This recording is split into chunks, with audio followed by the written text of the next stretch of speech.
बिस्मिल्लाहिर्रहमानिर्रहीम। Lecture number 6 है computer science second year ICS का। इससे पहले वाले लेक्चर में हमने बड़ी डिटेल से पढ़ा था ऑपरेटर क्या होते हैं, ऑपरेटर की टाइप्स क्या होती हैं, और उसमें हमने यूनरी ऑपरेटर, बाइनरी ऑपरेटर और टर्नरी ऑपरेटर का कंसेप्ट पढ़ा था। उसके बाद आज हम बाइनरी ऑपरेटर्स को डिस्कस करेंगे और बाइनरी ऑपरेटर में सबसे पहले हम लोग अरिथमेटिक ऑपरेटर्स को डिस्कस करेंगे कि अरिथमेटिक ऑपरेटर्स क्या होते हैं, अरिथमेटिक ऑपरेटर्स का क्या पर्पस है। तो सिंपल डेफिनेशन है, arithmetic operator is used to perform arithmetical operations. कौन से ऑपरेशन परफॉर्म करते हैं? Arithmetical operations. हम इसके थ्रू अरिथमेटिकल को हम कहते होते हैं मैथमेटिकल ऑपरेशन परफॉर्म करते हैं। कौन से ऑपरेशन परफॉर्म करते हैं? मैथमेटिकल ऑपरेशन परफॉर्म करते हैं। एडिशन हो गया, सब्ट्रैक्शन हो गया, मल्टीप्लिकेशन होगा, डिवीजन हो गया। C++ के अंदर 5 हमारे पास अरिथमेटिक ऑपरेशंस होते हैं। कितने होते हैं? 5 होते हैं। उनके नेम क्या है? Addition, subtraction, multiplication, division, modulus, remainder का ऑपरेटर होता है हमारे पास। तो ये चार्ट आपके सामने नज़र आ रहा है। ये सबसे पहला है हमारे पास ऑपरेटर। यहाँ पे ऑपरेटर की जो है सैम्पल यूज़ होती है, पर्पज़ है ये इसका, एग्जाम्पल, और ये रिजल्ट्स हैं। तो 5 हमारे पास हैं, plus, minus, asterisk, division and modulus. ये 5 ऑपरेटर है हमारे पास, अरिथमेटिक ऑपरेटर्स हैं। प्लस क्या करता है? Plus is use for addition. Addition के पर्पज़ के लिए मैथ की टर्म है, सिंपल, कोई मुश्किल नहीं है। लाइक एग्जांपल मैंने दी 5 + 7, तो आंसर क्या आ जाएगा? 12। ज़रूरी है ये 5 + 7 और वेरिएबल भी हो सकते हैं, A + B भी हो सकता है, A और B की कोई वैल्यू हो सकती है, X + 5 हो सकता है। तो ये एडिशन के लिए यूज़ होता है। माइनस सब्ट्रैक्शन के लिए यूज़ होता है। मैंने एग्जाम्पल दी 5 - 7, तो ये -2 आंसर है। आप A - B हो सकता है, कुछ भी हो सकता है, कोई भी एग्जाम्पल और हो सकती है। ये सारे के सारे हमारे पास सब्ट्रैक्शन। उसके बाद स्टैरिक का साइन है, ये मल्टीप्लिकेशन के लिए यूज़ होता है। याद रखें, ये क्रॉस नहीं यूज़ होता मल्टीप्लिकेशन के लिए C++ के अंदर, बल्कि स्टैरिक का साइन यूज़ होता है, स्टैरिक मल्टीप्लिकेशन के लिए। और ये देखिए 5 × 7 इसकी मीन्स है 35। आप A × B भी लिख सकते हैं, यानी वेरिएबल से भी मल्टीप्लाई हो सकते हैं, कांस्टेंट भी, कांस्टेंट और वेरिएबल मिक्स भी मल्टीप्लाई हो सकते हैं, मतलब सारे अप्लाई हो सकते हैं। तो एक एक मैं फॉर्मेलिटी के लिए एक एग्जांपल दे रहा हूँ। और उसके बाद है डिवीजन। इसके लिए हमारे पास इसको कहते हैं फॉरवर्ड स्लैश। फॉरवर्ड स्लैश हम यूज़ करते हैं, ये डिवीजन के लिए यूज़ होती है। 6 / 3, तो आंसर सिंपल आ जाएगा 2।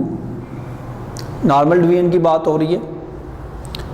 उसके बाद ये मॉडुलस, परसेंट का साइन मॉडुलस ऑपरेटर के लिए यूज़ होता है। रिमाइंडर भी है कि रिमाइंडर फाइंड आउट करना। तो 7% 5, 7 रिमाइंडर 5, तो ऐसे लिखा जाता है 7। यहाँ पर जो होगा उससे डिवाइड किया जाएगा, 5 × 1 = 5 और 2 आंसर, तो ये इसका आंसर आ जाएगा 2 रिमाइंडर हो जाएगा। ये हमारे पास 5 डिफरेंट किस्म के अरिथमेटिकल ऑपरेटर्स हैं। यहाँ तक को कोई इशू नहीं होता। बस कुछ पॉइंट्स याद कर ले कि जब हम डिवीजन करेंगे या हम रिमाइंडर फाइंड आउट करेंगे तो क्या क्या बातों का ख्याल रखना है। तो सबसे पहले मैं डिवीजन की बात कर लूँ। जब आप डिवीजन ऑपरेटर यूज़ करते हैं उसके लिए क्या क्या चीज़ें मस्ट हैं। सबसे पहले अगर मैं ऐसे डिवीजन लिखता हूँ, मैं एग्जांपल देता हूँ 7 / 3, तो आंसर क्या होगा? मोस्टली लोग सोचते होंगे इसका आंसर होगा, या ऐसे मैं कर लूँ अगर 5 / 2, तो आंसर होगा 2.5। मोस्टली लोग ये सोचेंगे, लेकिन मैं अगर कहूँ तो इसका आंसर होगा 2। ये क्या बात हुई है? 5 को 2 पे डिवाइड करो। अगर जनरल बात करें तो आंसर यही आता है। लेकिन डिवीजन ऑपरेटर के लिए कुछ रूल्स हैं, क्योंकि C++ है, प्रोग्रामिंग कर रहे हैं आप लोग, C में भी यही बात है। आप खुद बता रहे हैं, देखिए ये डाटा टाइप कौन सी है? इंटीजर। ये डाटा टाइप कौन सी है? इंटीजर। तो रिजल्ट कैसे फ्लोटिंग पॉइंट हो सकता है? इसलिए इसका रिजल्ट हमेशा इंटीजर होगा, ये वाला ड्रॉप हो जाएगा। ये बहुत बड़ी प्रॉब्लम आती है डिवीजन ऑपरेटर में। जब भी आप डिवीजन ऑपरेटर यूज़ करेंगे तो याद रख लीजिएगा इसमें अगर आप एक्यूरेट रिजल्ट लाना चाहते हैं तो एक डाटा टाइप हमारे पास फ्लोटिंग पॉइंट होनी चाहिए, तभी जाके 100% एक्यूरेट रिजल्ट आएगा। अगर ये डाटा टाइप नहीं होगी, लाइक अगर मैं ऐसा लिखता हूँ, इसका मतलब है आंसर आ जाएगा 2.5, तो ये वैलिड है। अगर मैं इसको ऐसे लिखूँगा तो यकीन करें आंसर आ जाएगा 2, जो कि रॉन्ग है। ये लॉजिकल एरर्स होती हैं जो अक्सर बेशतर हम यूज़ करते हैं। डिवीजन ऑपरेटर के लिए स्पेशली याद रखना है at least fractional point, fractional part होना चाहिए उसमें। अगर नहीं है तो 0.0 कर दें या फ्लोट वैल्यूज़ को डिक्लेयर कर दें। तो ये ख्याल रखना है आपने डिवीजन ऑपरेटर के साथ। उसके बाद मॉडुलस के लिए भी कुछ बातें ज़रूरी हैं। वो क्या बातें हैं?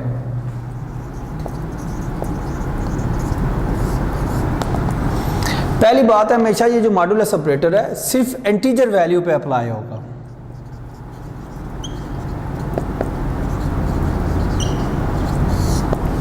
इंटीजर वैल्यू के अलावा किसी पे अप्लाई नहीं हो सकता, किसी फ्रैक्शनल पॉइंट वाली या फ्लोटिंग पॉइंट पे नहीं अप्लाई हो सकता। अगर होना चाहे तो यहाँ पे हम पॉइंट भी लगा सकते हैं। यहाँ पे 0 लगा ले, 5 4 20 आ जाएगा, जो तो रिमाइंडर आया ही नहीं है। तो कभी भी ये इंटीजर में नहीं जाएगा, सॉरी फ्लोटिंग पॉइंट में नहीं जाएगा, हमेशा इंटीजर होगा। 2 इंटीजर होंगे, 5% 2, तो आंसर आ जाएगा 1। अगर हमारे पास 4% 2, तो आंसर आ जाएगा 0। अगर ऐसे आ जाए तो फिर क्या आंसर होगा? ये भी बात सोचने वाली है। इसका मतलब है ये आंसर आएगा 2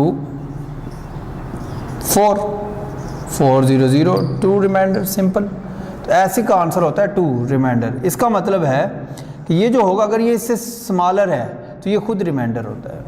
ज़रूर याद रख लीजिएगा, ये भी बातें पूछी जा सकती हैं। तो ये सारे के सारे थे हमारे अरिथमेटिक ऑपरेटर्स। अब साथ इन अरिथमेटिक ऑपरेटर के साथ एक छोटा सा और टॉपिक भी मैं पढ़ा देता हूँ, वो भी बड़ा ज़रूरी है, वो भी आपको पता होना चाहिए कि अगर हमने पावर लेनी हो, स्क्वायर रूट लेना है, तो फिर क्या करें। एक दो हमारे पास मेथड्स हैं काफ़ी सारे कि अगर आपने पावर लेनी हो, लाइक ए स्क्वायर करना हो, तो आप ऐसे लिख लें, ए क्यूब हो तो लिख लें 3a कर दें। लेकिन ए 100 हो तो 100 लिखेंगे, मुश्किल हो जाता है हमारे लिए कंप्यूटर में ये सारे काम करना। तो उसके लिए कुछ हमारे पास स्टैंडर्ड लाइब्रेरी फंक्शन है, बिल्ट इन फंक्शन है, जो इन पर्पज़ के लिए हम यूज़ करते हैं। वो जो बिल्ट इन फंक्शन है वो कौन कौन से हैं, वो थोड़ा सा आप देख लें। ये फंक्शन शायद बुक में ना लिखे हों, अगर लिखे होंगे तो पता नहीं किधर लिखे होंगे। तो ये क्योंकि हमने प्रोग्राम में यूज़ करने होते हैं, इसलिए इनके थोड़ी सी डिटेल लिख लें। सबसे पहले हम पावर फंक्शन पढ़ लेते हैं। पावर फंक्शन, इसका पर्पस क्या है जी?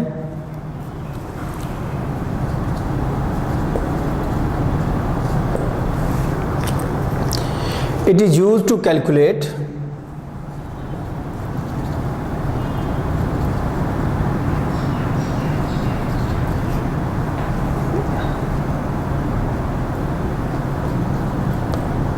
exponential power of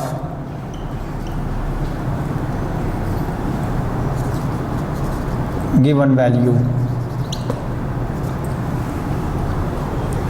किसी की भी एक्सपोनेंशियल पावर को कैलकुलेट करना हो, कंप्यूट करना हो, तो पावर का फंक्शन हम यूज़ करते हैं। ये built in function, it is a built in function.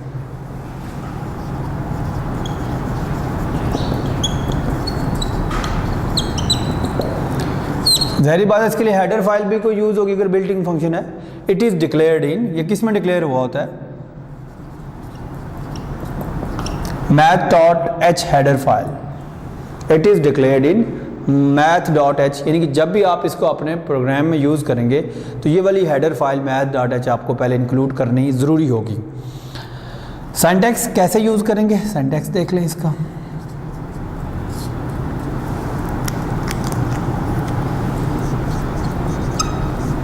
Power value आप लिख सकते हैं, यहाँ पे वेरिएबल लिख सकते हैं, इवन एक्सप्रेशन भी कोई हो सकता है।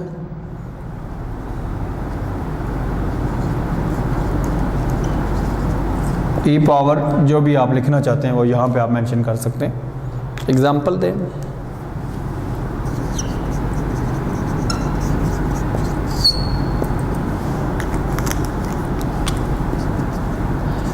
पहले एग्जांपल देखें, पावर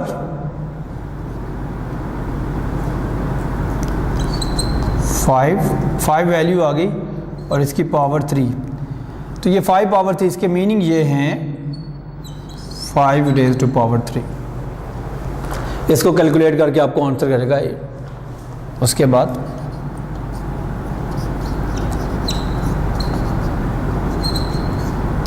ये क्या है, x इज़ अ वेरिएबल, तो x की पावर 5, ये वेरिएबल से एग्जांपल आ गई है। उसके बाद a प्लस बी, यानी इसके मीनिंग है a plus B whole square. ये ऐसे पावर का फंक्शन काम करता है, ये पावर कैलकुलेट करने के लिए। बाकी आप नॉर्मल भी कर सकते हैं, वो मल्टीप्लिकेशन आपके पास है उसके थ्रू आप कर सकते हैं। तो ये प्रॉपर फंक्शन है, आप इसको भी यूटिलाइज़ करेंगे। हमेशा ये वैल्यू हमें क्या रिटर्न करेगा, पावर कैलकुलेट करके रिटर्न करेगा। इस वैल्यू को हम कहीं पे भी यूटिलाइज़ करते हैं।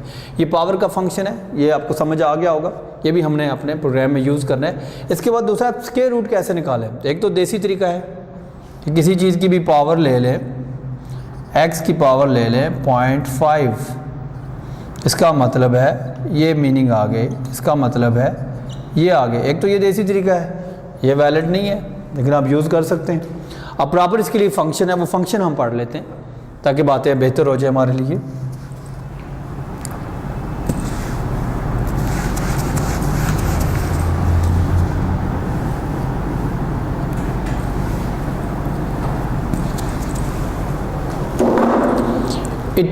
फंक्शन का नाम है SQRT।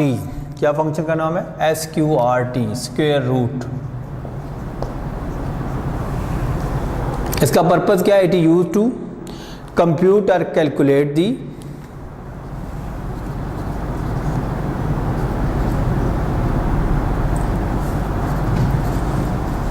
Square root of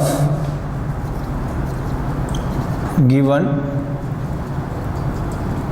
positive number, positive value.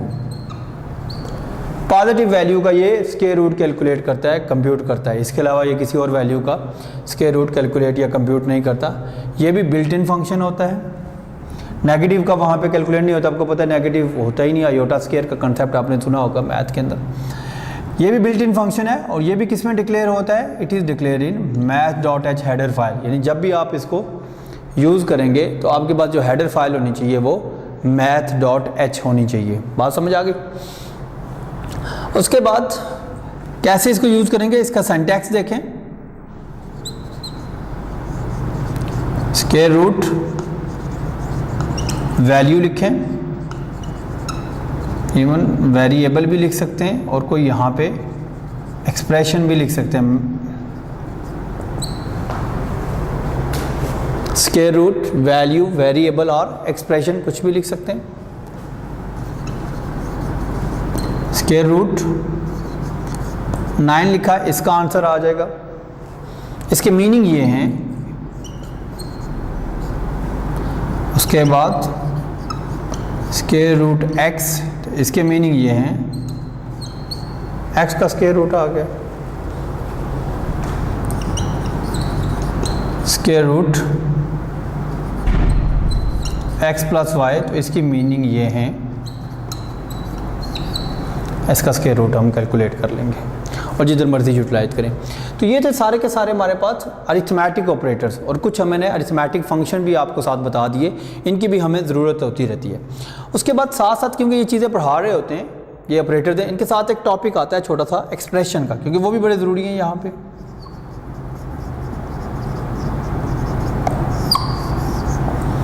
Expression किसको कहते हैं, याद रखिएगा। एक्सप्रेशन की डेफिनेशन क्या होती है, एक्सप्रेशन कंसिस्ट्स ऑफ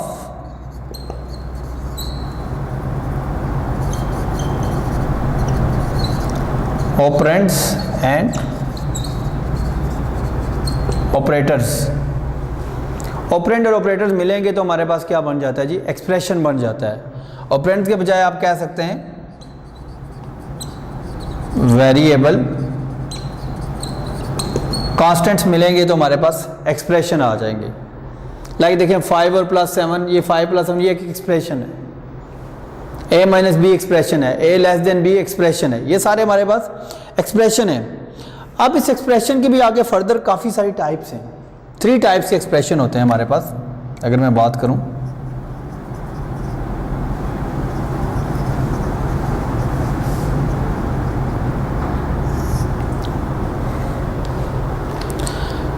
तीन तरह के एक्सप्रेशन आते हैं, वो हम देख लेते हैं।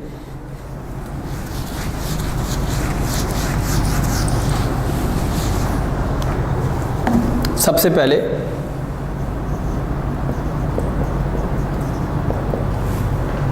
अरिथमेटिक एक्सप्रेशन,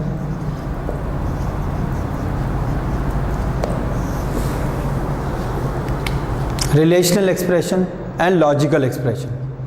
3 टाइप्स हैं, arithmetic expression, relational expression and logical expression. मैं अरिथमेटिक एक्सप्रेशन को फिलहाल डिस्कस कर लेता हूँ। ये क्या होगा, देखिए मैंने कहा था simple expression consist of operands and operators, यानी ऑपरेंड्स वेरिएबल एंड कांस्टेंट, यानी expression consist of variable, constant, operator, even in parenthesis, ये सारे एक्सप्रेशन होते हैं। अब इसमें अरिथमेटिक एक्सप्रेशन क्या होता है, बड़ी सिंपल सी बात है, ऐसा एक्सप्रेशन जिसमें जो ऑपरेटर होंगे वो अरिथमेटिक होंगे या अरिथमेटिकल ऑपरेटर्स होंगे, वो जो एक्सप्रेशन होगा वो हमारे पास क्या होगा, अरिथमेटिक एक्सप्रेशन। तो क्या डेफिनेशन होगी, arithmetic expression that consist of, क्या होता है इसमें, वही बात आएगी ना, वेरिएबल्स, कांस्टेंट्स, ये तो हर एक में, ऑपरेंड्स भी इनको कहते हैं। इंपॉर्टेंट चीज़ क्या है, वेरिएबल, कांस्टेंट, और जो इंपॉर्टेंट चीज़ है दैट इज अरिथमेटिक ऑपरेटर्स। वो जो एक्सप्रेशन होगा हम उसको कहेंगे अरिथमेटिक एक्सप्रेशन। अरिथमेटिक एक्सप्रेशन क्या होता है, are used to perform arithmetical operations. इसकी एग्जांपल क्या होंगे, जितने भी अरिथमेटिकल ऑपरेटर के साथ कोई एक्सप्रेशन होगा, लाइक 5 + 7 हो गया, a - b हो गया, 10 - 9 हो गया, 20 - 7 हो गया, 80 - 9 होगा, ये सारे के सारे हमारे पास कौन से एक्सप्रेशन है, अरिथमेटिकल, जिसमें अरिथमेटिक ऑपरेटर यूज़ होगा, अरिथमेटिक वेरिएबल यूज़ होगा और कांस्टेंट यूज़ होगा, वो हमारे पास क्या होगा, अरिथमेटिक एक्सप्रेशन। यहाँ तक कोई मसला आप लोगों को, ये हमारे पास अरिथमेटिक ऑपरेटर थे, ये अरिथमेटिक एक्सप्रेशन है। अब इन अरिथमेटिक एक्सप्रेशन को हम जब सॉल्व करते हैं, जनरल मैथ के अंदर सॉल्व करते हैं, तो एक रूल फॉलो करते होते हैं, that is called D maths rule.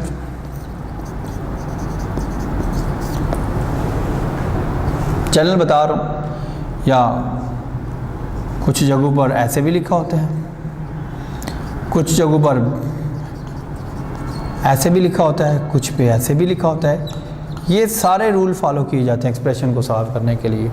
Division, multiplication, addition, subtraction, multiplication, division, addition, subtraction, brackets, order, division, multiplication, addition, subtraction, parenthesis, exponent, division, multiplication, addition, subtraction, ये सारे रूल्स फॉलो होते हैं। जब भी हम एक्सप्रेशन को सॉल्व करेंगे तो हमारे इस पे भी कुछ रूल्स हैं, इंशाल्लाह वो मैं बाद में भी पढ़ा दूंगा, क्योंकि डिटेल के साथ हमने सारे ऑपरेटर्स को लेके चलना है। लेकिन जनरल पता होना चाहिए, सबसे पहले हमेशा पैरेंथेसिस सॉल्व होंगी, देन ऑर्डर सॉल्व होगा, डिवीजन मल्टीप्लिकेशन का सेम ऑर्डर है, एडिशन सब्ट्रैक्शन का सेम ऑर्डर है। अगर ये दोनों पहले आ जाए तो इनमें से देख लेंगे, ये वाले आ जाए तो फिर इनको भी देख लिया जाएगा। तो ये सारे के सारे एक्सप्रेशन को सॉल्व करने के लिए ये वाला सारा का सारा ऑर्डर फॉलो होगा। तो ये हमारा अरिथमेटिक ऑपरेटर्स और अरिथमेटिक एक्सप्रेशन का टॉपिक कंप्लीट हो गया है। अब हम देख लेते हैं अरिथमेटिक ऑपरेटर के बाद रिलेशनल ऑपरेटर्स। बेसिकली टॉपिक है हमारे पास रिलेशनल ऑपरेटर्स। रिलेशनल ऑपरेटर्स क्या करते हैं, कहते हैं relational operators are used to compare two values.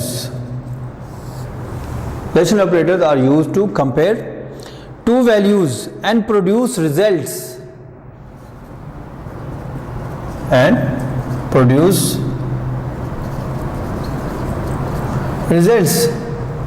क्या रिजल्ट्स प्रोड्यूस करते हैं, एज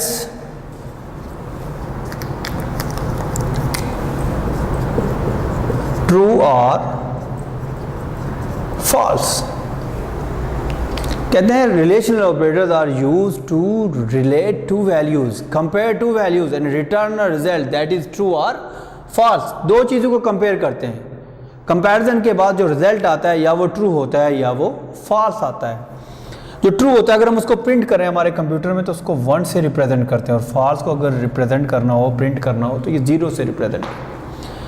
इसका मतलब है टू वैल्यूज़ को कंपेयर कर रहे हैं। जहाँ पे भी कंपैरिजन आ जाए, क्योंकि कंपेयर करते हैं ना, जहाँ पे भी कंपैरिजन आ जाता है तो हम कहते थे वो कंडीशन होती है। तो हम कह सकते हैं it is use to form a condition.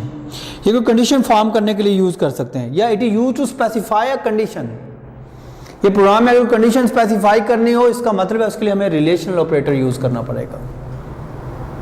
ये रिलेशनल ऑपरेटर का काम है कंडीशन को स्पेसिफाई करना, किसी दो वैल्यूज को कंपेयर करना, कंपेयर करने के बाद उनका हमें रिटर्न करता है रिजल्ट ट्रू या फॉल्स। इसलिए कई दफ़ा हम इनको कहते होते हैं, ये हमारे पास कंपैरिजन ऑपरेटर्स भी होते हैं, also called comparison operator.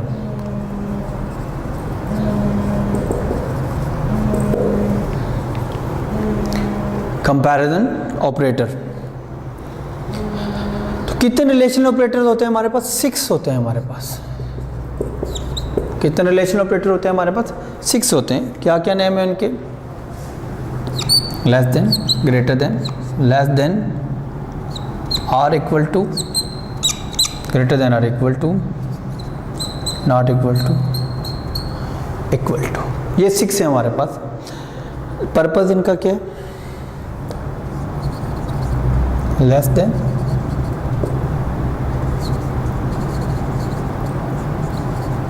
Greater than, less और इक्वल, लेस और इक्वल,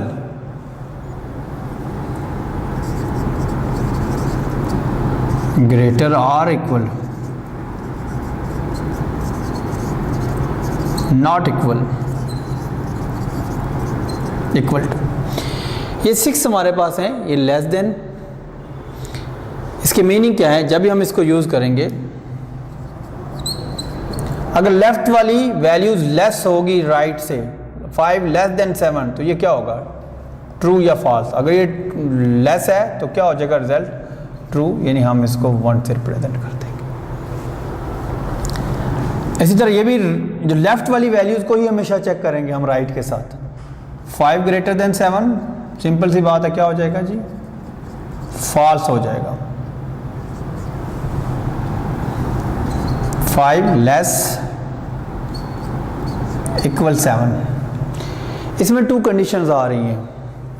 लेस को भी आप चेक कर सकते हैं, और इक्वल, दोनों में से और है, या लेस वाली ठीक हो जाए या इक्वल वाली हो जाए। दो भी इनमें से ट्रू हो जाएगी, वो ट्रू हो जाएगी। एक अगर ट्रू होगी तो ट्रू हो जाएगी। 5 लेस 7 ट्रू, 5 इक्वल 7 फॉल्स। लेकिन 5 लेस और इक्वल, लेस तो है ना, तो आंसर क्या हो जाएगा? ट्रू हो जाएगा,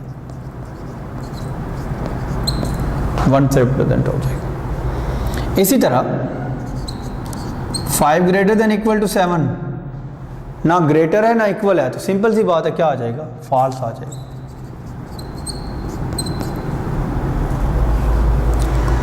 नॉट इक्वल, यानी इक्वल नहीं है।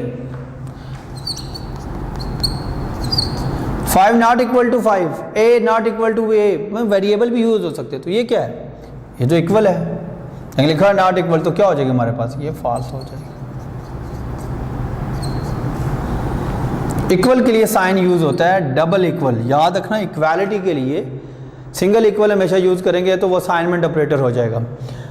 Equality sign double equal use करेंगे तो इक्वल होगा। तो 5 इक्वल टू 5, तो दैट इज ट्रू। ये हमारे पास रिलेशनल ऑपरेटर सिंपल कंडीशन बनाने के लिए यूज़ करते हैं। 6 के 6 रिलेशनल ऑपरेटर हैं, ये सारे के सारे हैं। इनमें से कोई भी यूज़ होता है। जहाँ पे भी कंडीशन बनानी हो, आपने कंट्रोल स्ट्रक्चर आगे यूज़ करने हो, इफ़ देन एल्स का कंसेप्ट आएगा आपके पास, स्विच स्टेटमेंट का आएगा, लूप्स होंगे, हर जगह कंडीशन की ज़रूरत होगी। तो कंडीशन क्रिएट करने के लिए आपने हमेशा रिलेशनल ऑपरेटर यूज़ करना है। अब रिलेशनल ऑपरेटर के बाद इसी का एक्सप्रेशन भी होता है। मैंने कहा था अरिथमेटिक एक्सप्रेशन, एक्सप्रेशन की 3 टाइप्स होती हैं, arithmetic expression, relational expression and logical expression. अब हम देख लेते हैं रिलेशनल एक्सप्रेशन कौन सा होता है। सिंपल सी डेफिनेशन होगी इसकी भी। रिलेशनल एक्सप्रेशन, वही एक्सप्रेशन की definition, consist of variable, constant and operators. इसमें भी वही है, रिलेशनल एक्सप्रेशन में कंसिस्ट ऑफ वेरिएबल, कांस्टेंट, और जो नई चीज़ है इसमें क्या है, रिलेशनल ऑपरेटर्स। जिस एक्सप्रेशन में रिलेशनल ऑपरेटर यूज होंगे वो हमेशा रिलेशनल एक्सप्रेशन होगा। तो relational expression consist of variable, constant and relational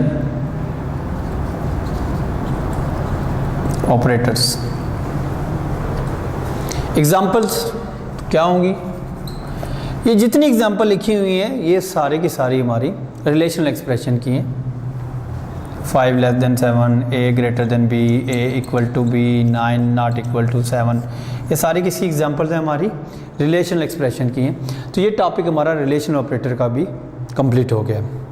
इसमें से कोई भी चीज़ जो आपको ना समझे, बुक आपके पास है, वहाँ से भी आप देख सकते हैं, कमेंट्स में भी कर सकते हैं। 6 रिलेशनल ऑपरेटर्स हैं हमारे पास, ये कंडीशन बनाने के लिए यूज़ करते हैं। टेस्ट करना है कोई चीज़ हमने लगाना और डिसीजन मेकिंग करनी हो तो ये वाले हम ऑपरेटर यूज़ करते हैं।